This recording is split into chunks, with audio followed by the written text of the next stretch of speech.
Aš Robertas, aš esu lietuvis, tai vaikas turi būtinai lietuviškai mokėti. Turi žinoti nors pagrindus kažkokios tai istorijos, kas ten kur jinai gyveno. Vis tiek Lietuvoje gyveno 4 metus. Tai lietuviškai moka šnekėti. Ir noriu, kad toliau viskas vyktų. Tai lietuviškos tradicijos visos yra. Yra ir Velykos, yra ir kūčios, stalas kūčių. Viskas pilnai. Joninės. Jeigu aš uždirbčiau Lietuvoje, kiek uždirbu čia, aš tikrai grįžčiau į Lietuvą. Manau, čia kiekvienas. Net negalvodamas, nes tą anglų kalbą vaikai išmoks ar Lietuvoje, ir čia jie išmoks. Be abejo. Norės važiuoti mokytis, prašau, važiuokite į Angliją, mokykitės. Ten, nes aš Lietuvoje, jeigu uždirbsiu tiek iki čia, tai aš galėsiu juos leisti mokytis teisingai. Bet dabar šiuo metu tai ne, tikrai ne. Jeigu aš Lietuvoje uždirbčiau tiek iki čia, aš tikrai vaikščiu taip šypsodamas visiems. Jeigu aš visiems šypsosiu, tai man irgi tikrai šypsosis visi. Ir sumažėtų tų ir vagysčių, ir tų smurtų tavo smagiečių.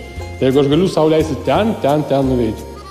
Jeigu aš galėčiau savaitgalį paimti vaikus, šeimą, nuvažiuoti prie ežero, pasitikti palapinę, nusivežti ten kažkur dešrelių ar dar kažką pakepti, aš to negaliu sau leisti. Nes aš žiūriu, kad man ateina sąskaita už butą, už šildymą ir aš žiūriu, kad man trūksta pinigėlių. O kur dar vaikui reikia sumokėti už mokyklą, nupirkti ten tą. Aš neturiu kažkokių tai didelių ambicijų grįžti į Lietuvą, kažkokį verslą sukurti, nes aš tam neskirtas. Aš skirtas darbo jėgai, viskas. O to darbo jėga Lietuvoje yra nevertinama. Jie yra pigi.